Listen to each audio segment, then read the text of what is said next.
95% of your life is coming from the subconscious. So all you have to do is look at your life and just look at it and say, for what? I say, what comes to you that you want and it comes to you easily, you have programs to allow that to happen. But what you struggle with, what you work hard on, what you have to put a lot of effort into, why are you working so hard? And the answer is simple. Because you have an invisible program that is sabotaging you from that point.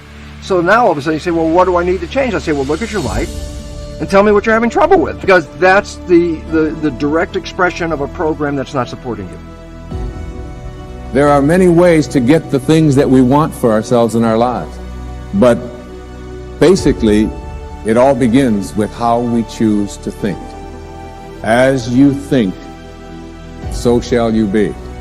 7 little words that I think are perhaps the most important things that we can learn and master in our lives. This old proverb notion that I become what I think about all day long. And once you know that what you think about is what expands, you start getting real careful about what you think about. You don't allow your thoughts to be on anything that you don't want, or that you wouldn't want to have manifest or show up for you in your life. Crossing that river of change, the creative process now gets exciting, because what thoughts do you want to fire and wire in your brain? What kind of attention and intention do you want to place so that that becomes the loudest voice in your head? Mm-hmm. And if you keep practicing it, the hardware becomes a software program, and it'll say, Jay, you can do anything. Jay, you live in no time and accomplish everything. Jay, you're unlimited. You just got to hang with it. On the other side of this is greatness. Whatever you want to program in there, you get to program in there. Do we love ourselves enough to put the energy, to put the work into being honest, truthful, and factual with ourselves so that we can become the best version of ourselves possible? Ultimately, it boils down to something that simple. And it can be as complex as we choose to make it. But as a scientist, I have to tell you, life is simple, nature is simple, until we make it complex with symbols and words and mathematics. So it all comes down to love. Do we love ourselves enough to put the energy into being honest with ourselves about who we are? As we learn to love ourselves and trust our higher power, we become co-creators with the infinite spirit of a loving world. Our love for ourselves moves us from being victims to being winners. Our love for ourselves attracts wonderful experiences to us. Have you ever noticed that people who feel good about themselves are naturally attractive? They usually have a quality about them that is just wonderful. They are happy with their lives. Things come to them easily and effortlessly.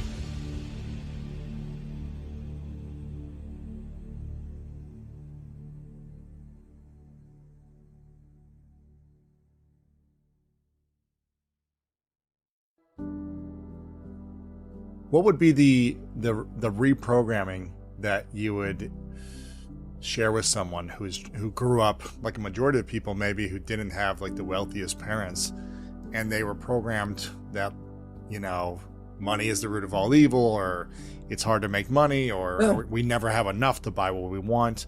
Well, that's the negative programming. That's the one that keeps you poor all the time. What would be the new script to reprogram, and how effective would it be for someone to do this right before they go to sleep with the new script? Well, anything that you put in your mind consciously before you go to sleep is still lingering in there as you go to sleep. So it's like fomenting inside. Okay. I think that the very first thing is this. Even before the money, I said, what was the first one? I said, you have to love yourself, because that means you will take care of yourself.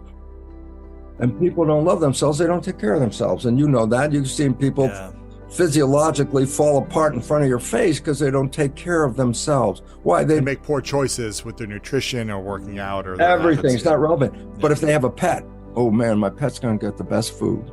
My pet's going to get the best health care. I'm going to, take care of this pet. Do they take care of themselves? Not as good as they take care of the pet. Right away, there's your problem. So number one is, first, identify you love yourself, because then everything you do after that will be supporting your love. Okay. Then deservability. I do not deserve. Why? Well, that's when I was programmed. I'm not smart enough. I'm not good enough. I'm not wealthy enough. I'm not beautiful enough, whatever. I go, you better start programming, I deserve X. I deserve Y. Okay? Not I will deserve. I deserve. Right. Again, I just want to emphasize that, because any futurism in a subconscious mind doesn't work, because subconscious doesn't see future, it just sees the moment. So if you record, I will be wealthy, I will be healthy. I say, when's that going to happen? I go, well, put it in the record. Come back next year, Lewis, and let's push the button, and it says, I will be healthy. And I go, You're still not there. Yeah. can't get there because I never said you were there. You're only in a want. You can't get there. So the idea is, that's why everything, go back to, it has to be in the present tense. I am healthy. I am wealthy. I am this, and I am lovable. You know, so that's really important. That's if you don't do that right, then, but you can always reprogram. That's the beautiful part. I screwed it up. Well, then reprogram it again. You can do it. We decide to change.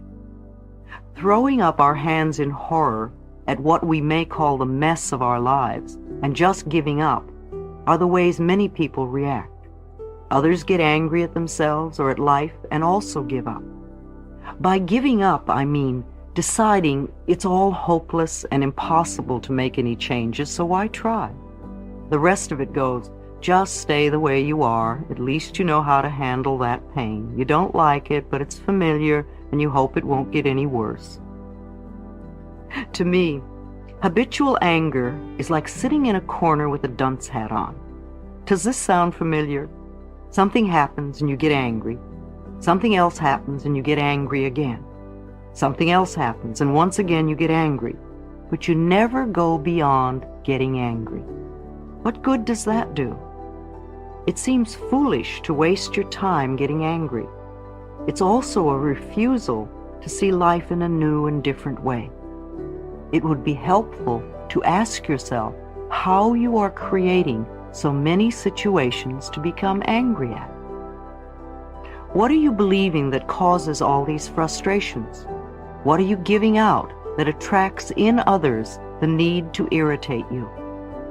Why do you believe that to get your way, you need to get angry?